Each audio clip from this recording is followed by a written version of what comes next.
Army से retired हूँ, पेशे से गायनेकोलॉजिस्ट हूँ और मैं यहाँ 2011 से हैदराबाद में रह रहा हूँ अपनी फैमिली के साथ। मेरी 2 बेटियाँ, दोनों की शादी हो चुकी है, दोनों के हस्बैंड जो है वो आर्मी में EME में ऑफिसर्स हैं। ये मेरी वाइफ रश्मि सक्सेना, और हम दोनों ही रहते हैं, बेटियाँ आती जाती रहती हैं। अच्छा, अब इंट्रोडक्शन के बाद बताना चाह रहा था कि हमारे जो है ना फादर वो मिनिस्ट्री ऑफ डिफेंस में थे और वो वन ऑफ द मेंबर्स थे। ये जो सिलेक्शन टीम होती है मिलिट्री नर्सिंग सर्विस की, उसमें वो हर साल जो है ना वो पूरे इंडिया में डिफरेंट सेंटर्स में जाते थे। वहाँ पे जो सिलेक्ट होती थी नर्सेस, तो उनके इंटरव्यू के लिए जाते थे वो। और एक बार क्या होता है कि वो जलंधर से लौट के आ रहे थे, तो एक मिस्टर गुप्ता जी थे दिल्ली के, वो उनको ट्रेन में मिले, तो आपस में बात हो रही थी। तो उन्होंने जिक्र किया, फादर को बताया कि मैं मेरे बाबा को मानता हूँ और हम ये हैं, बाबा के बारे में इधर उधर की बातें जो भी बताई होंगी। उस टाइम तो हमारे फादर को ये लगा कि इधर से सुना उधर से निकाल दिया, लेकिन उन्होंने बाद में शुरुआत यहाँ से हुई कि आप जा कर नहीं, कहते साहब मैं दिल्ली अपने घर जा रहा हूँ और मेरी बेटी की शादी है। हमारे फादर ने जब पूछा तो उन्होंने कहा, फादर ने सोचा कि यार ये अजीब इंसान है, परसों उसकी बेटी की शादी है और आज जो है मेरे साथ सफ़र कर रहे हैं ट्रेन में, तो अजीब बाबा लवर बोल रहा है। तो खैर बात वहीं ख़त्म हो गई। जब उतरे तो दोनों ने अपने अपने घर रवाना हुए, तो उन्होंने एक दूसरे का पता ज़रूर पूछ लिया कि आप कहाँ रहते हो सक्सेना साहब। तो उन्होंने कहा मैं फलानी जगह रहता हूँ सरोजिनी नगर में, इंक्वायरी ऑफिस के पास। और आप कहाँ रहते हैं? उन्होंने अपना पता दिल्ली का दिया। अभी क्या होता है, ये बात ख़त्म हो जाती है। अब 25 फरवरी 1969, जिस साल मेहर बाबा ने अपना शरीर छोड़ा था, उस साल का पहला बर्थडे, मतलब बर्थडे तो बाबा का 1894 में हुआ था 25 फरवरी को, लेकिन उस दिन जो थे हम सरोजिनी नगर में रहते थे दिल्ली में, तो वहाँ पे एक कम्युनिटी हॉल था, BC पार्क करके वहाँ कम्युनिटी हॉल था। वहाँ एक सत्संग चल रहा था। मैं और हमारे बड़े भाई, हम दोनों उस दिन 25 फरवरी की बात है, जब हम सत्संग ख़त्म हो गया था, तो हम दोनों भाई जो है ना वो दो टॉफ़ियाँ लेके बाबा के प्रसाद की लेके अपने घर आए। तो हमें बड़ी डांट पड़ी। फादर ने कहा तुम लोग कहाँ ठंड में घूम रहे थे? फरवरी दिल्ली में तो ठंड काफ़ी होती है, वहाँ तो 25 फरवरी यानी फरवरी में ठंड अच्छी खासी होती है दिल्ली में। तो हम लोग दोनों भाई जो थे नेकर में थे और टी-शर्ट में। हमें डांट पड़ी कि यार तुम कहाँ से आए थे? हमने कहा पापा हम कहीं सत्संग से आ रहे थे। उन्होंने फादर ने पूछा कौन सा सत्संग था, किसका सत्संग था? तो उन्होंने कहा हमने कहा पापा हमें कुछ नहीं पता, हम सत्संग हो रहा था किसी का, किसका था हमें पता नहीं, हम टॉफ़ियाँ लेके प्रसाद लेके आ गए। उसी दिन रात को करीब 10 बजे जो है ना एक शख्स आते हैं जो ना नीचे ना दाएँ ना बाएँ कहीं इधर उधर पूछे बगैर वो सीधे हमारे घर में सरोजिनी नगर में A90 में रहते थे हम। वहाँ आते हैं रात के 10 बजे करीब, और वो कहते हैं मिस्टर सक्सेना यहाँ रहते हैं क्या? तो उस टाइम जो थे हमारे फादर के इनिशियल श्री SBL सक्सेना और हमारे जो फूफा जी थे वो अपनी फैमिली के साथ रहते थे, उनके भी इनिशियल जो थे श्री SBL सक्सेना था। तो हम क्योंकि उस शख्स को जानते नहीं थे, तो हमने कहा फूफा जी आपसे मिलने कोई आया है। तो फूफा जी जब मिलने गए तो उन्होंने कहा मैं तो आपको नहीं जानता। तो फिर वो जो शख्स आए थे उन्होंने कहा कि इसी नाम से कि कोई और भी श्री SBL सक्सेना रहते हैं। तो हमने अपने फादर को भेज दिया। अब हुआ क्या कि जैसे ही फादर ने उनको देखा तो उन्होंने कहा आप तो मिस्टर गुप्ता हैं? उन्होंने सक्सेना साहब आपकी मेमोरी बहुत शार्प है। तो फादर ने कहा नहीं इसका क्रेडिट मैं नहीं लूँगा। तो फिर उन्होंने कहा फिर तो मेहर बाबा ही होंगे जिन्होंने जो इंट्यूजन दिया। तो उन्हें बड़ा ताज्जुब हुआ कि सक्सेना साहब मैं तो, और वो ये शख्स वो गुप्ता जी थे जो 3 साल पहले ट्रेन में मिले थे। अब आप देखिए 3 घंटे बाद हम भूल जाते हैं हमारे साथ कौन बैठा था, हैं उसका स्टेशन आया, हमारा स्टेशन आया, राम राम श्याम श्याम होता है, चले जाते हैं। तो कहने का मतलब है कि वो इंसान ने ये ताज्जुब किया कि हमारे फादर ने इतनी जल्दी कैसे पहचान लिया। तो फिर उन्होंने कहा कि सक्सेना साहब, मैं तो ये सोच रहा था कि मैं आपको 3 साल पहले का रेफरेंस दूंगा, ये करूँगा वो करूँगा, ऐसा तो कुछ हुआ नहीं, आपने तो फ़ौरन पहचान लिया, आपकी मेमोरी तो बहुत शार्प है। तो फादर ने कहा मैं इसका क्रेडिट नहीं लूँगा। तो उन्होंने कहा फिर मेहर बाबा ही होंगे, क्योंकि मेहर बाबा ने उन मिस्टर गुप्ता को ये कहा था कि जा तू सक्सेना के घर जा तू। तो उन्होंने गुप्ता जी ने तर्क किया मेहर बाबा से, बाबा मेरे को पहचानेंगे कैसे, अरे तू मेरा नाम लेके जा रहा है ना, जा तू। तो जब वो गए वहाँ पे, मतलब हमारे घर आए, तो वो बाबा के इंट्यूशन से हमारे घर में आए और 1 सेकंड भी नहीं लगा हमारे फादर उनको पहचानने में, जो 3 साल पहले ट्रेन में मिले थे। ये बात यहाँ ख़त्म हो गई। तो आपको ख्याल होगा कि जब बाबा का बर्थडे होता है तो 1 हफ्ते के करीब प्रोग्राम चलता है, आज इसके घर, कल उधर, परसों इधर कर। तो उन्होंने कहा सक्सेना साहब, उन्होंने कहा चाय, हमारे फादर ने चाय के लिए पूछा, उन्होंने कहा मेरी बस निकल जाएगी, चाय के लिए नहीं है, ऐसा है कि मैं चलता हूँ। तो उन्होंने कहा कि अभी कोई बाबा का फंक्शन आगे भी है कहीं, तो उन्होंने पुरानी दिल्ली में चावड़ी बाजार एक जगह है, वहाँ का कहा कि सक्सेना साहब वहाँ आ जाना, आपको अगर आना बाबा के सत्संग में वहाँ आप आ जाना, पता मैं आपको दे दिया मैंने आपको। तो उस टाइम तो फादर ने हाँ कह दिया, लेकिन जैसे ही वो चले गए तो भूल गए यार वो क्या पते का, वो जो घर का नंबर क्या था और एक्चुअल में कौन सी गली थी, ये तो भूल गए। तो बाबा ने इंट्रोडक्शन दिया कि यार जो अभी गए हैं उनका घर, तो उनके घर का तो पता तेरे को मालूम है, तो उनके घर पर चला जाइए।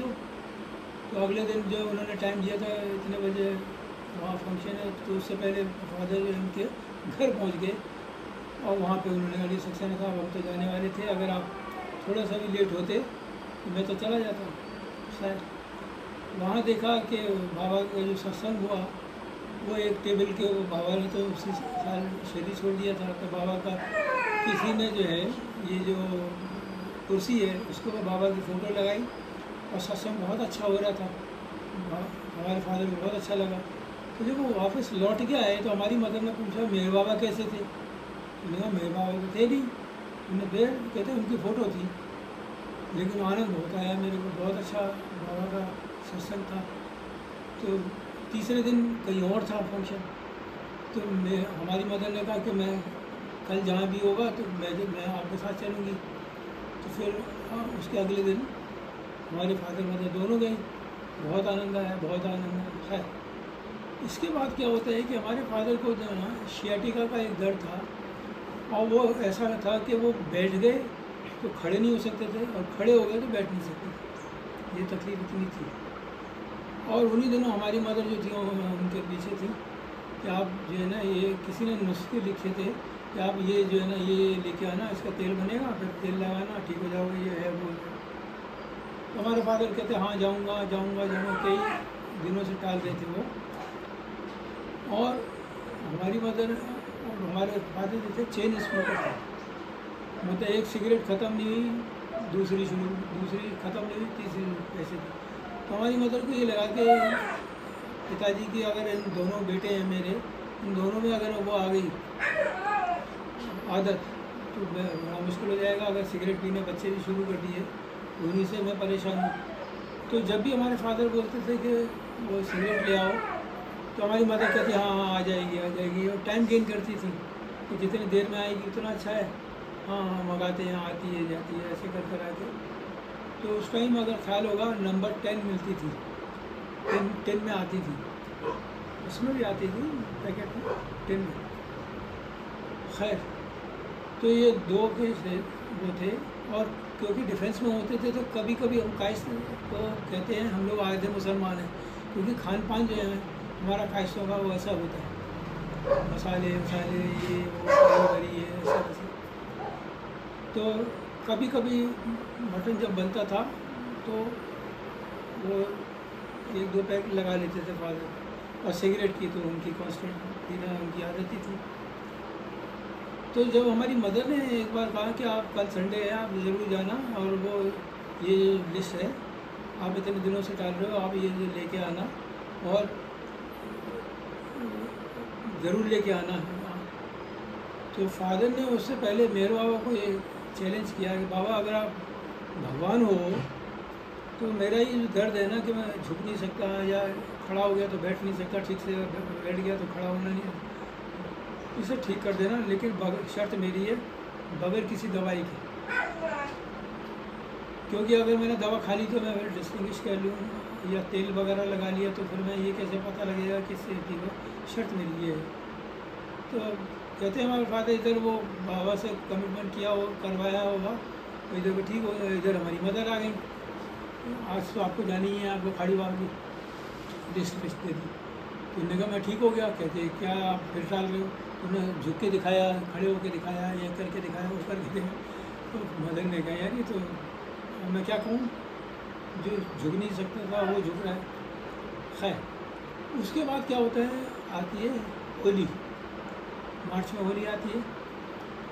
तो होली में हमारे बड़े भाई और हमने कहा पापा हम कमो मौसी के चलते हैं, जो कि अगर आप दिल्ली सरोजिनी नगर के बाद नेताजी नगर आता है, वो वहाँ रहती थी कमो मौसी। वो कमो मौसी कौन थी कि हम पुरानी दिल्ली में जब हम लोग किराएदार थे तो एक तालिब साहब हुआ करते थे, जिनके जो है ना मतलब किराएदारी 15-20 कितने थे हमें पता नहीं, उनकी बहुत बड़ी हवेली थी, उसमें बहुत सारे किराएदार रहते थे। तो वो भी रहती थी कमो मौसी और हम लोग भी रहते थे, वो भी सक्सेना काइश थे हम।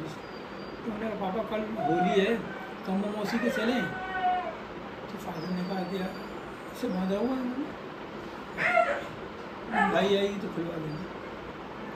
तो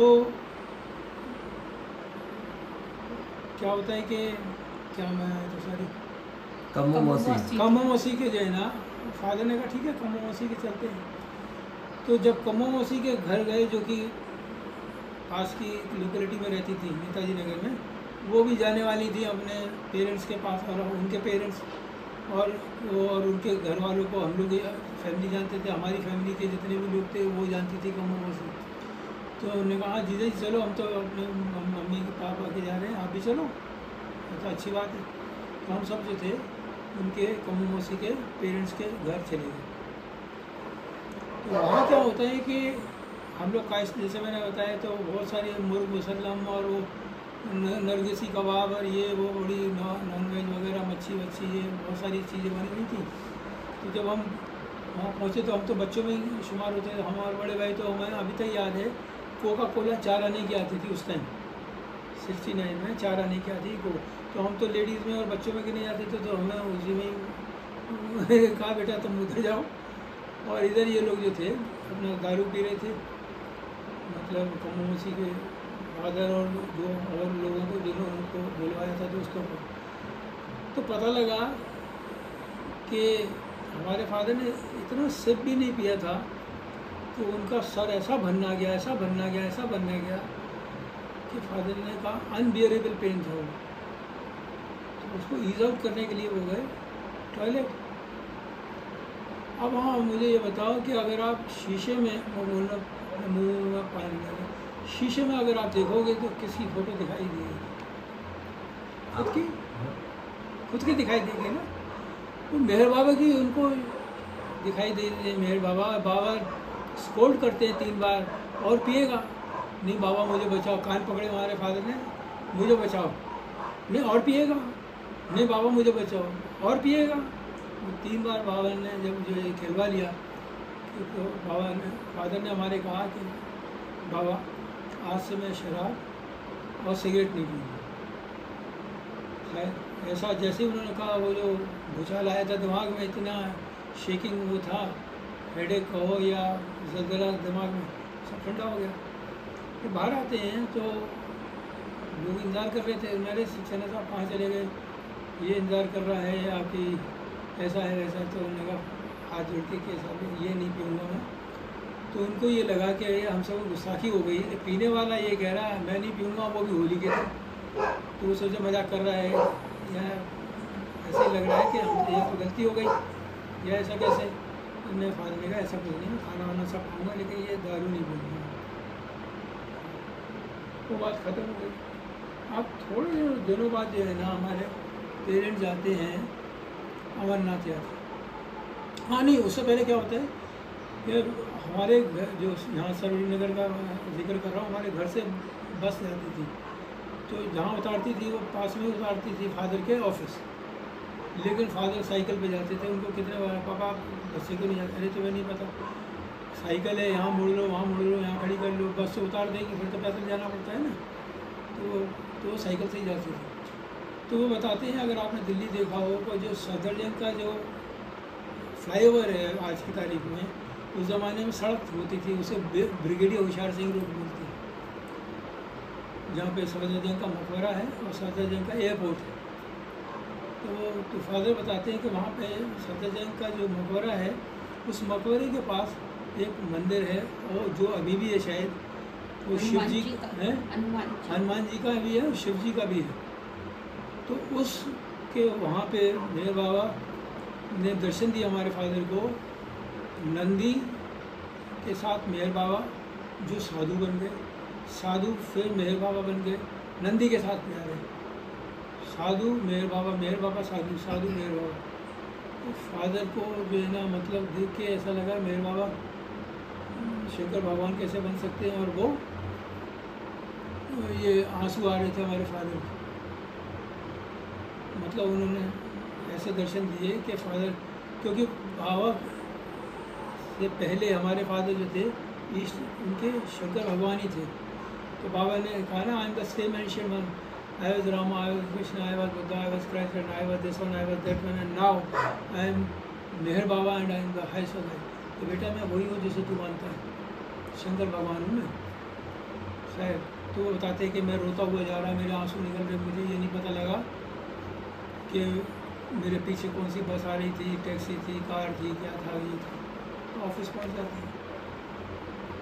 तो थोड़े दिनों बाद जो है ना, जैसे मैंने कहा, वो अमरनाथ की यात्रा में हमारे फादर मदर जाते हैं। तो जब वो जा रहे होते हैं अमरनाथ की तरफ, तो उन्होंने जो भी आते जाते पूछ रहे थे कि आपको उन कबूतरों की जो है दर्शन हुए, जो जोड़ा ख्याल होगा ना, जो जब शंकर भगवान ने पार्वती जी को अमर कथा सुनाई थी, तो सांप को भी फेंक दिया था, जिसका नाम शेषनाग झील है। तो उसमें जब लोग आ रहे थे, तो हमारे पेरेंट्स ने से पूछा कि आपको कबूतर के दर्शन हुए? सब ने कहा नहीं नहीं नहीं नहीं नहीं। तो हमारे पेरेंट्स को दोनों को उन कबूतरों का भी दर्शन होते हैं, और वो जो शिवलिंग बनता है, उस शिवलिंग में मेहर बाबा के दर्शन होते हैं।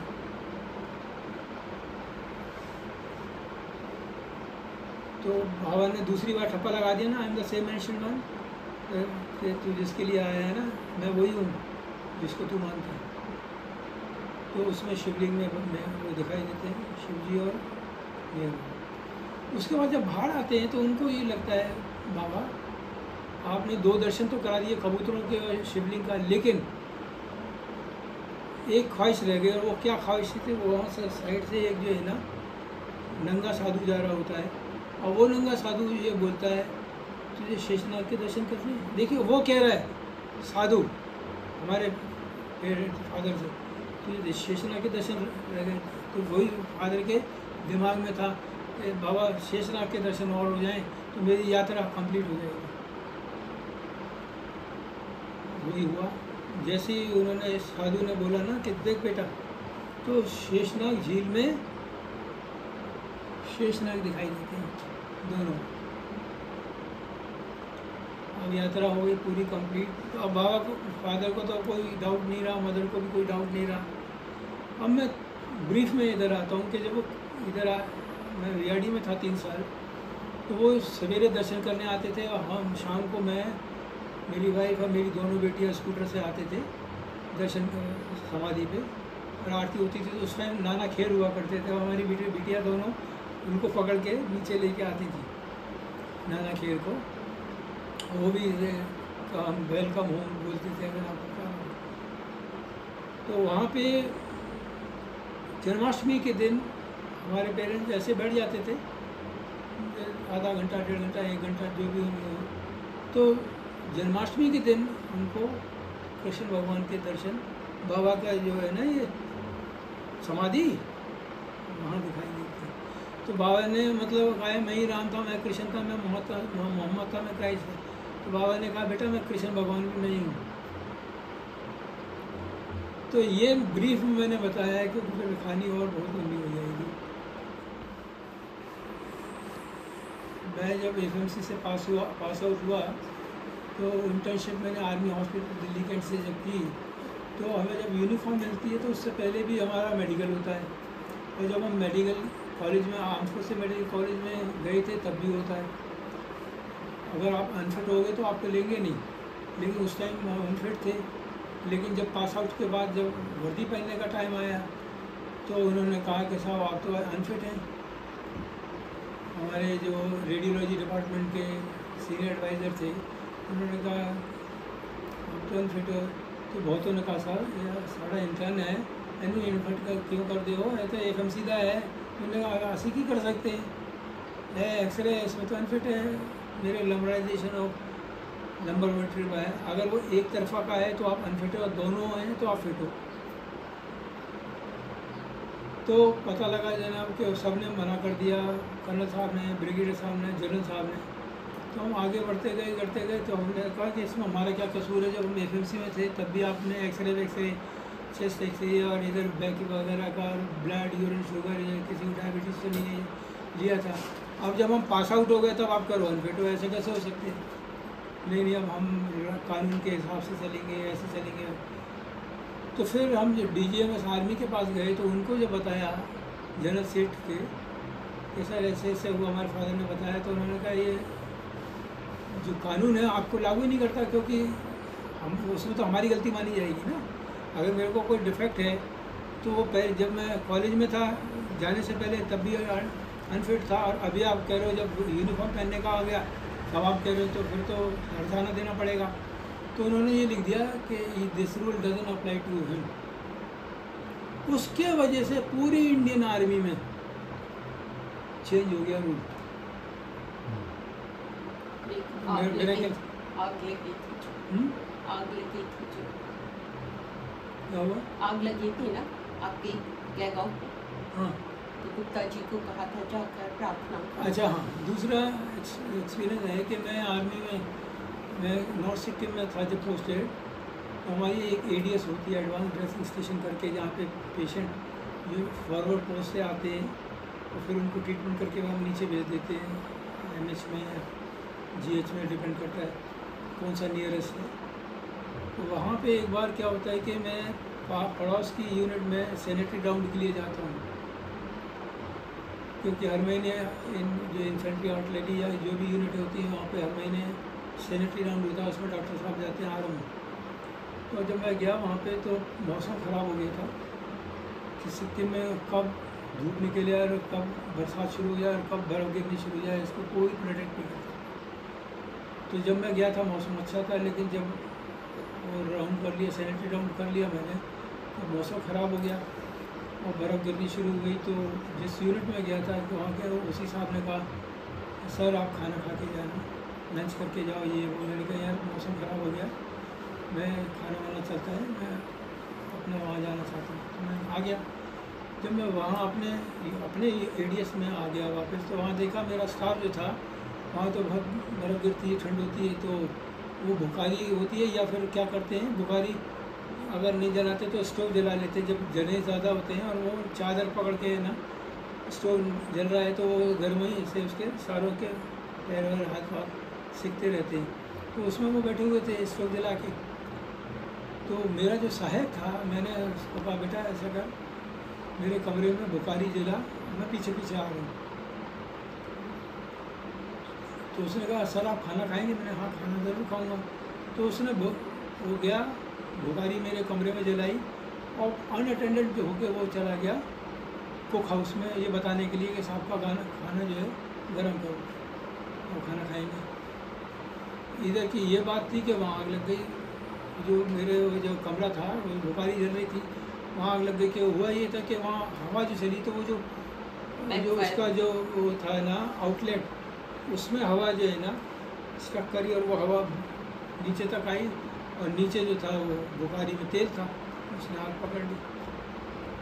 अब यहाँ आग पकड़ी तो वो जो मेरा कमरा था उसके साथ 2 बैरक और थी, उसमें भी आग लग जाती है। तो वो जो मेरा सहायक था उसने देखा धुआं कहाँ से आ रहा है, तो उसने हल्ला मचा दिया, आग आग आग आग आग। तो सब लोग भाग के आए, लेकिन कर कुछ सकते नहीं थे। उसका भी क्या था, आग लग गई, मैं अंदर मैंने कहा अपना आई कार्ड और जो मेन चीज़ें होती हैं वैसे हैं, मैं भैया ऐसी वैसी 2-5 चीज़ें हैं, और क्या बाकी जो जलेगा जलेगा। मेरे को जाने नहीं दिया, मेरे जवानों ने कहा नहीं सर बहुत तेज़ आग थी, तो उन्होंने मेरे को खींच लिया, इतनी तेज़ में आग में हम नहीं जाने देंगे आप। सर वो आग वाग जो लगनी थी वो लग गई। अच्छा, फिर उसके बाद क्या हुआ कि फ़ौज में तो होता है कि कोई नुकसान होता है तो कोर्ट ऑफ इंक्वायरी जिस होती है। दिन आग लगती है उसी दिन एक दिन पहले गुप्ता जी को कहा जाता है कि आप सक्सेना जी के घर जाइए और वहाँ प्रार्थना करिए। तो गुप्ता जी सुबह सुबह घर पे आए और उन्होंने कहा कि मुझे ऐसे ऐसे कहा गया है और मैं प्रार्थना करने आया हूँ और आरती। उसका मकसद ये था कि इनके मतलब ये बच गए, सामान सारा जल गया, वो प्रार्थना और आरती से ये। वो जो गुप्ता जी थे ना, अभी डेथ हुई है उनकी पिछले साल हुई है। दिल्ली वाले हैं ना, बबली आंटी के हस्बैंड, अभी डेथ हुई कुछ मतलब सिर्फ टूथब्रश बच आधा पैसा हो गया था। तो मेरा कुछ बचा नहीं था। जिस ड्रेस में मैं था वो, और जो कपड़े मैंने धोबी को दिए थे 4-5 जो कपड़े जो थे धोबी को धुलने की, वो मेरे पास थे, बाकी सब कुछ जल गया। तो वो कोर्ट ऑफ इंक्वायरी तो होती है। तो अगले दिन ब्रिगेड कमांडर उड़ के आया हेलीकॉप्टर से, कहते हैं कुलजीत क्या हो गया।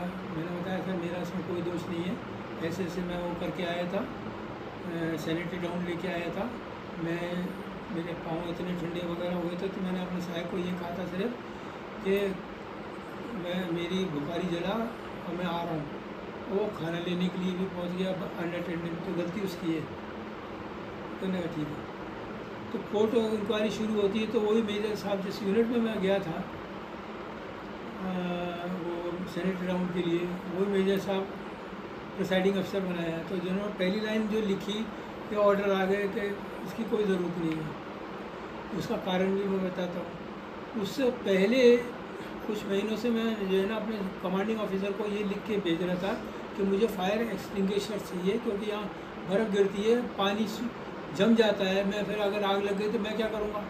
तो मेरा जो कमांडिंग ऑफिसर था थे वो ये कहने लगे कि नहीं नहीं वो ताल्लुकदार आएगा। तो हमारे जो है ना पहले, अभी तो बैंक में पैसा चला जाता है, पहले फील्ड कैशियर आता था, हर एक यूनिट में जाता था, कैश लेके जो डिमांड करेंगे वो उतना कैश लेके आता था, और वो आपको हर यूनिट में जाके जिसकी जितनी डिमांड होती देता था। तो हमारे कमांडिंग ऑफिसर उन्होंने बोला कि यार वो जो हमारा क्वार्टर मास्टर आएगा तनख्वाह देने के लिए जो है ना, वो ले आएगा फायर एक्सटिंग्विशर्स। ठीक है। वो 2-3-4 महीने निकल गए, कोई आया नहीं। तो मेरे पास जो एक पर्ची, वो जो मैंने एप्लीकेशन लिखी थी वो मेरे पास पड़ी थी। तो मेरे को लोगों ने कहा कि मेरी जब पोस्टिंग वोस्टिंग है कि सर आप तो कैसे जाओगे यहाँ से पोस्टिंग पे, आपको तो कोड वगैरह कैसे प्रूव करोगे। मैंने कहा मेरे पास एक जो है ना ऑफिस कॉपी है मेरी अपनी। तो मैं सर किसी कैप्टन साहब ही था मेरा, चौधरी में, सर एक बार चेक कर लेना। चेक कर क्यों?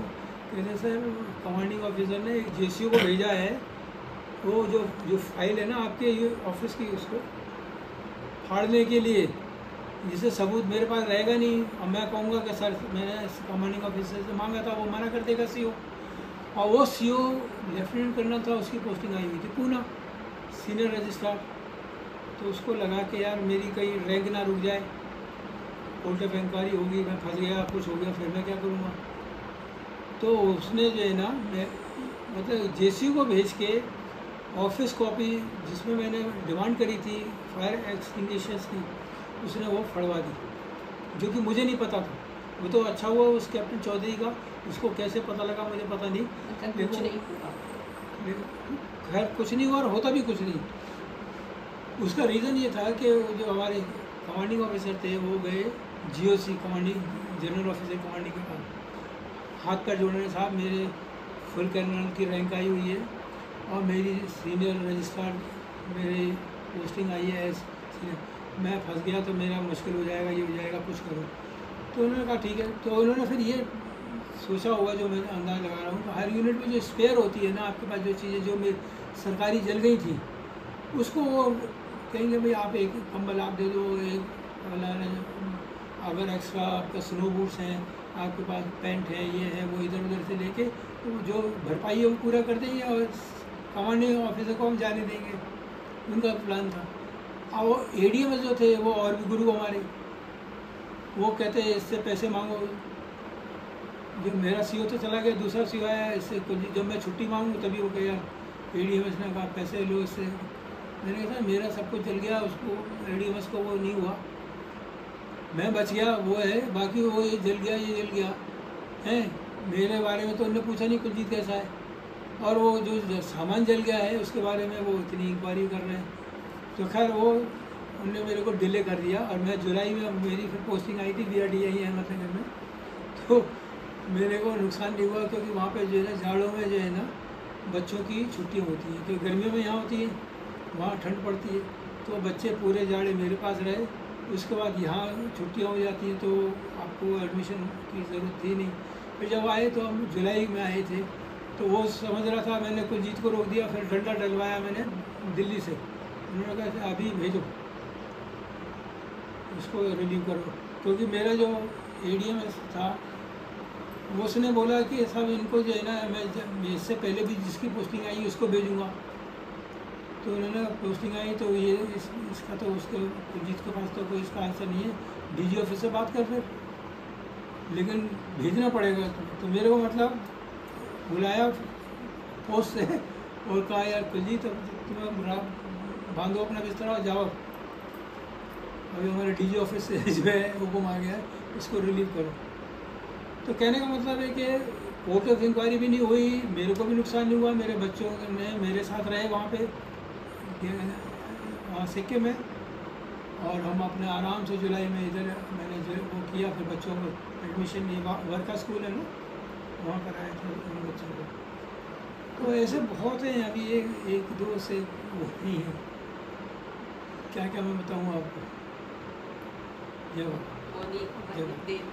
जो बैकग्राउंड है, हम बिल्कुल मेहर बाबा का नाम नहीं जानते थे, और ना ही मेरे घर वाले के। तो शादी जब हुई है तो मैंने सिर्फ नाम सुना था।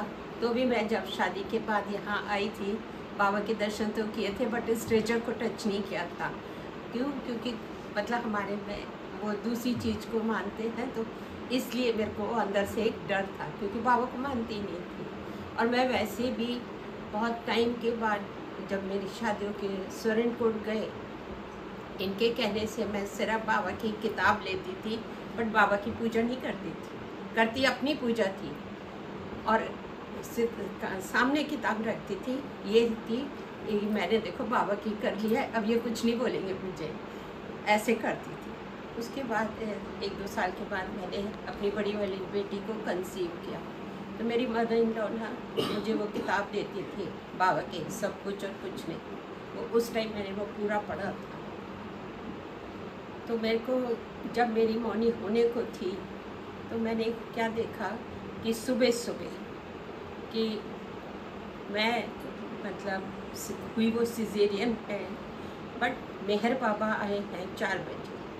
उन्होंने मुझे रेड ब्लैंकेट में लिपटी हुई बेटी दी है और वो चले गए। तो जब मेरे सिजेरियन हुई है और जब मुझे सिस्टर ने कहा कि आपकी बेटी हुई है, तो वो बेटी मेरी वही थी जो बाबा ने दी थी मुझे, वही डिट्टो, और वो भी रेड ब्लैंकेट में। तो मुझे एक पल जो होश आया, मैंने कहा ये तो मुझे पता था कि मेरी बेटी होगी।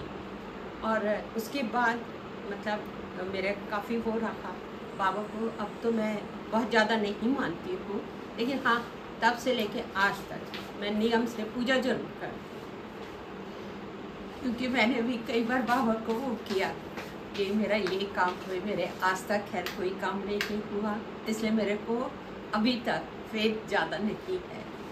तो मैं हाँ पूजा करती हूँ, वो सब है, बट मेरी बेटी और उसकी भी बेटी, उनको जब क्लास में बेटी थी, स्कूल कॉलेज स्कूल जाती थी, तो डेस्क में बैठी होती थी, उसको बाबा वो चरण आते थे बड़ी वाली बेटी की।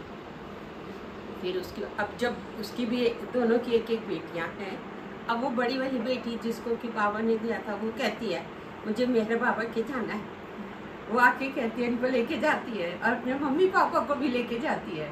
अब वो छोटी वाली भी वो भी हो गई कि मुझे वहीं जाना है, दोनों जाती हैं। हम लेकिन मैं मना भी नहीं करती, मैं कहती ठीक है कुछ तो है जो बाबा है कोई चीज़। तो मेरा तो ज़्यादा एक्सपीरियंस नहीं है, इनकी कहानी ज़्यादा है। ये था कि हाँ बाबा को मेरी मोनिका जरूर थी।